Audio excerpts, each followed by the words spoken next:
Perkenalkan, nama saya Devin Ferdinand Pitoy. Saya dari kelompok 3 kelas 5 TU6 ingin mempresentasikan materi 2 dalam mata kuliah AI. Sistem pendukung keputusan atau DSS adalah sistem berbasis komputer yang dirancang untuk membantu pengambilan keputusan dalam situasi kompleks dan tidak pasti. Komponen utama DSS yaitu basis data. Basis data tempat menyimpan informasi yang diperlukan untuk analisis dan pengambilan keputusan. Model model membantu memahami hubungan antar variabel dan memprediksi konsekuensi dari berbagai pilihan. Dan yang terakhir ada antarmuka pengguna. Antarmuka memungkinkan pengguna berinteraksi dengan DSS dengan mudah dan mengakses informasi yang dibutuhkan. Arsitektur DSS. Di sini ada 3. Yang pertama, pengumpulan data. Data dikumpulkan dari berbagai sumber seperti database internal, eksternal, atau sistem lain. Yang kedua, ada pemrosesan data. Data diproses, dianalisis, dan diubah menjadi informasi yang berguna untuk mengambil keputusan. Dan yang terakhir, ada presentasi informasi.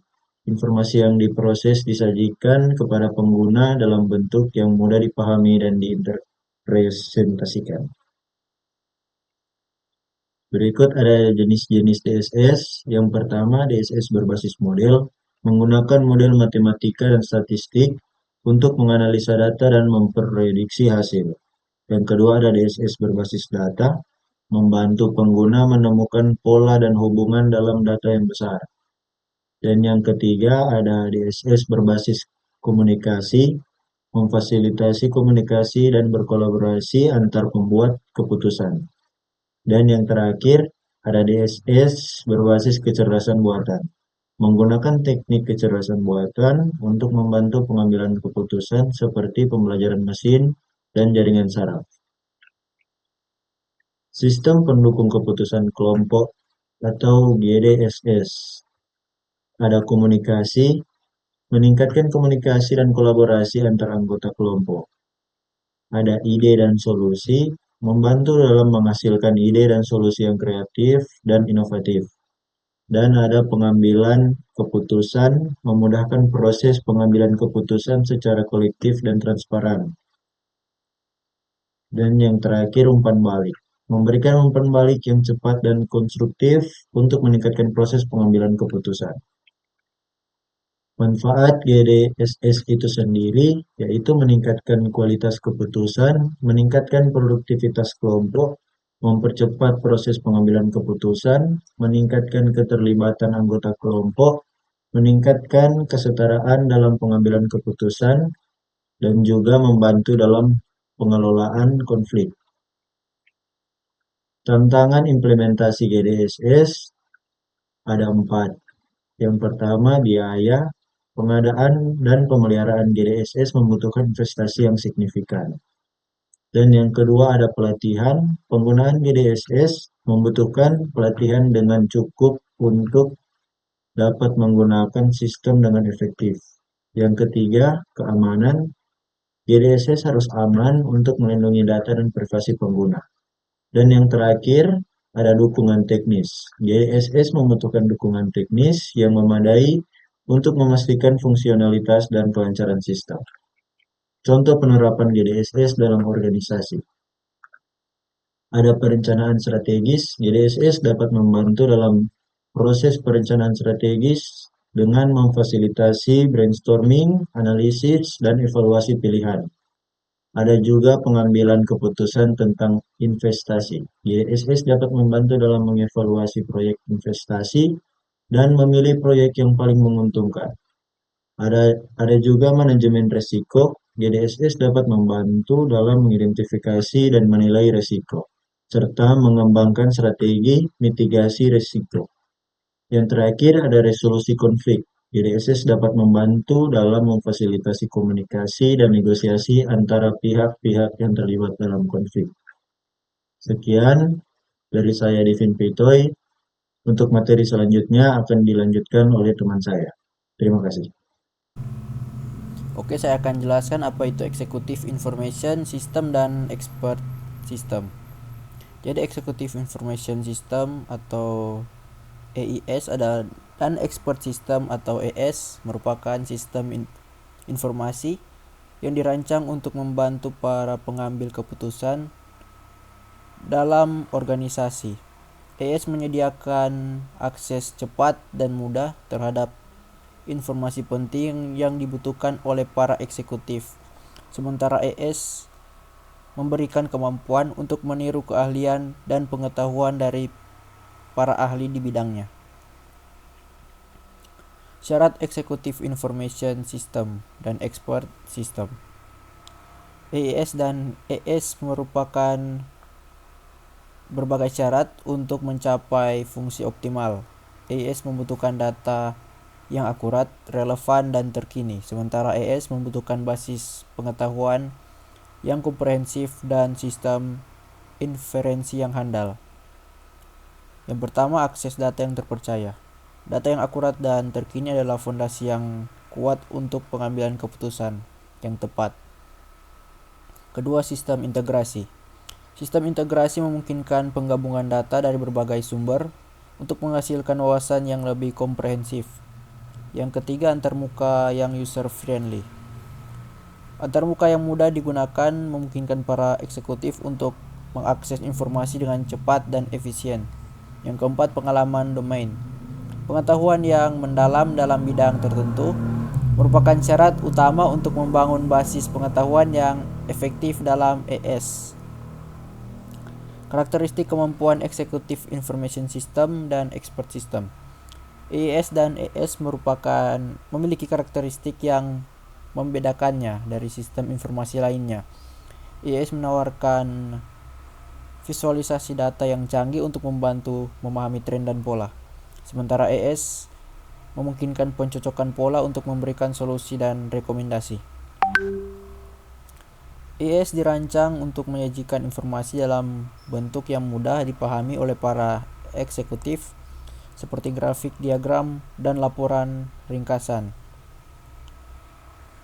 Jenis-jenisnya adalah analisis tren, pembandingan kinerja, simulasi, dan skenario. Sementara ES menggunakan aturan dan logika untuk meniru keahlian para ahli, memberikan solusi yang terstruktur dan terukur, seperti diagnosa, perencanaan, dan kontrol kualitas. Keuntungan Executive Information System dan Expert System. EIS dan ES memberikan keuntungan bagi organisasi yang menerapkannya. EIS memungkinkan pengambilan keputusan yang lebih cepat dan efektif, sementara ES meningkatkan efisiensi, kualitas, dan proses bisnis. Pengambilan keputusan yang lebih baik. Akses cepat terhadap informasi penting membekali para eksekutif dengan data yang dibutuhkan untuk membuat keputusan yang tepat dan strategis. Selanjutnya, peningkatan efisiensi. ES membantu mengoptimalisasi proses yang rumit dan memakan waktu, membebaskan para ahli untuk fokus pada tugas yang lebih kompleks.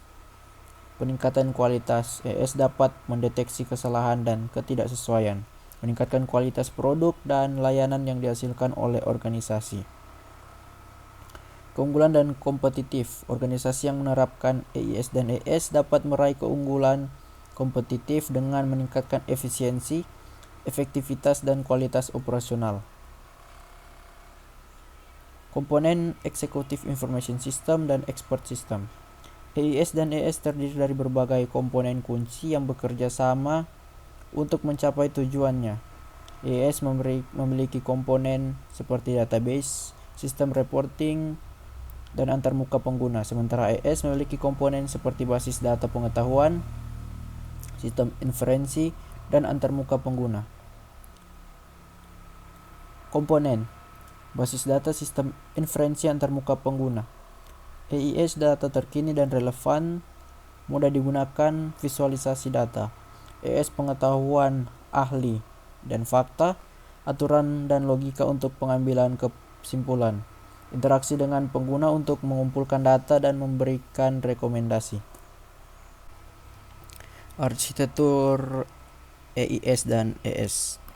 AES mendukung proses pengambilan keputusan strategis dengan menyediakan informasi yang komprehensif dan mudah dipahami. AES membantu memecahkan masalah dengan menerapkan pengetahuan dan keahlian para ahli. Kolaborasi AES dan AES dapat bekerja bersama untuk memberikan informasi dan solusi yang lebih lengkap dan komprehensif. Konseptual Executive Information System dan Expert System.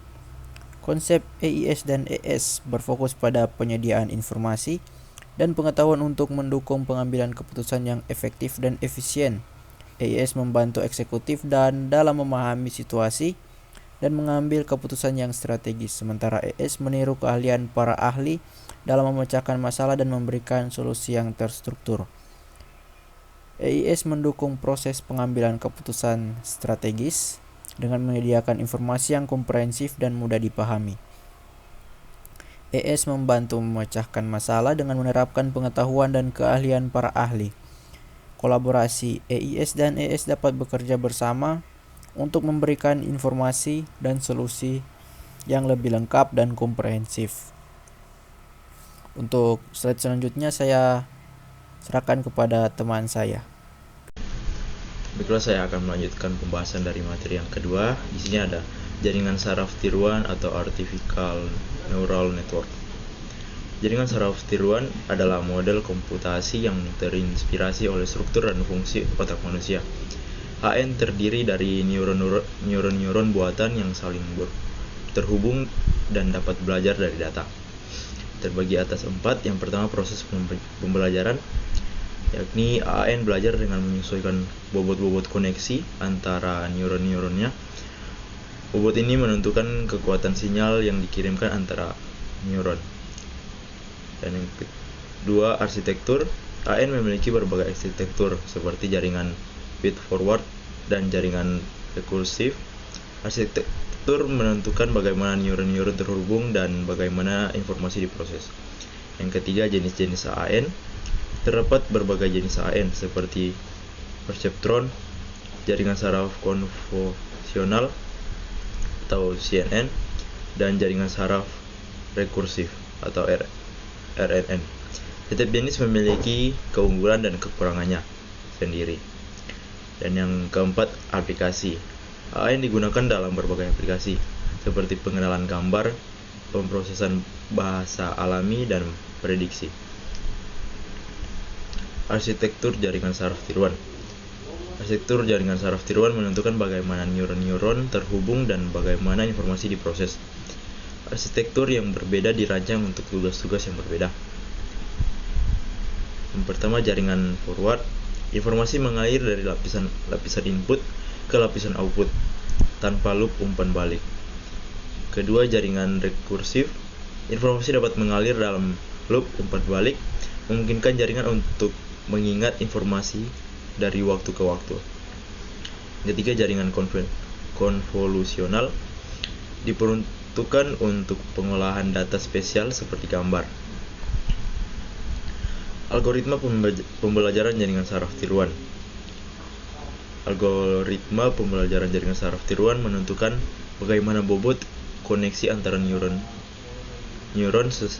disesuaikan berdasarkan data. Tujuannya adalah untuk meminimalkan kesalahan prediksi. Di sini terbagi atas 3. Yang pertama, propagasi mundur. Algoritma paling umum menghitung gradien kesalahan dan menyesuaikan bobot untuk mengurangi kesalahan. Yang kedua, Bayesian gradient stokastik, yakni memperbaharui bobot berdasarkan sebagian kecil data untuk meningkatkan efisiensi. Yang ketiga, optimasi, yakni algoritma optimasi digunakan untuk mencari nilai bobot yang optimal seperti Adam dan LMS-Group. Berikutnya, aplikasi jaringan saraf tiruan. AN memiliki banyak aplikasi di berbagai bidang, dari pengenalan gambar hingga pemrosesan bahasa alami, yang terbagi atas 4, yakni pertama, pengenalan gambar, mengidentifikasi objek dalam gambar seperti kendaraan, wajah, dan teks. Selanjutnya, pemrosesan bahasa alami. yakni memahami dan menghasilkan bahasa manusia seperti terjemahan mesin, analisis sentimen dan chatbot. Selanjutnya ada prediksi, yaitu untuk memprediksi nilai masa depan seperti harga saham, permintaan produk, dan cuaca. Yang keempat, otomatisasi, yaitu membantu dalam otomatisasi tugas seperti mengemudi otonom, robotika, dan analisis data. Selanjutnya sistem pendukung hybrid. Sistem pendukung hibrida menggabungkan pendekatan AI dengan teknik tradisional untuk memecahkan masalah yang kompleks. Yang terbagi atas 4, yakni ada integrasi AI, menggunakan algoritma AI seperti AN untuk meningkatkan kemampuan sistem.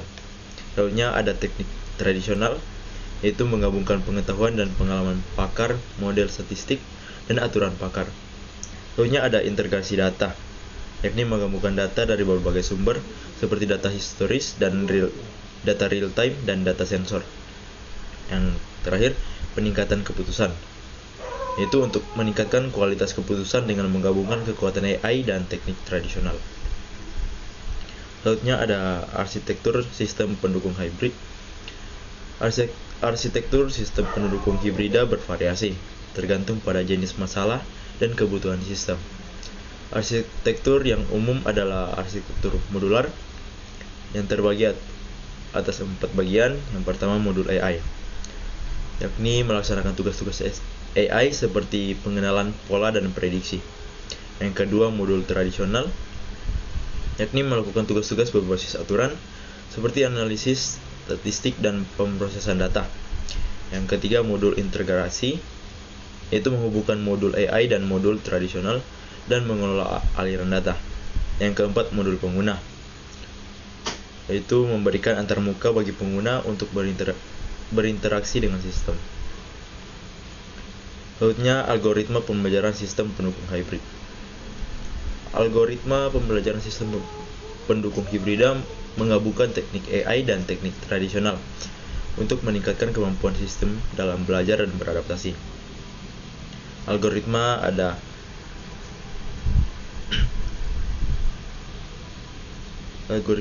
ada pembelajaran mesin, pembelajaran berbasis aturan, dan pembelajaran gabungan. Sedangkan teknik ada AN, regresi linear, aturan pakai, logika fuzzy, dan menggabungkan AI dan teknik tradisional yang untuk tujuan membuat model prediksi berdasarkan data, serta membuat model keputusan berdasarkan pengetahuan pakar, dan meningkatkan kualitas model prediksi dan keputusan.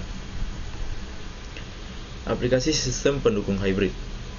Sistem pendukung hibrida digunakan di berbagai bidang untuk meningkatkan efisiensi dan kualitas. Di sini ada 3 contoh. Analisis finansial, yaitu menggunakan AI untuk mengidentifikasi pola dan tren dalam data keuangan. Yang kedua, diagnosa medis, yaitu menggunakan AI untuk membantu dokter dalam mendiagnosis penyakit. Yang ketiga, manufaktur, untuk menggunakan AI untuk mengoptimalkan proses produksi dan pengurangan biaya. Demikian presentasi dari kelompok 3 mengenai materi 2. Apabila ada kesalahan, mohon dimaafkan. Terima kasih.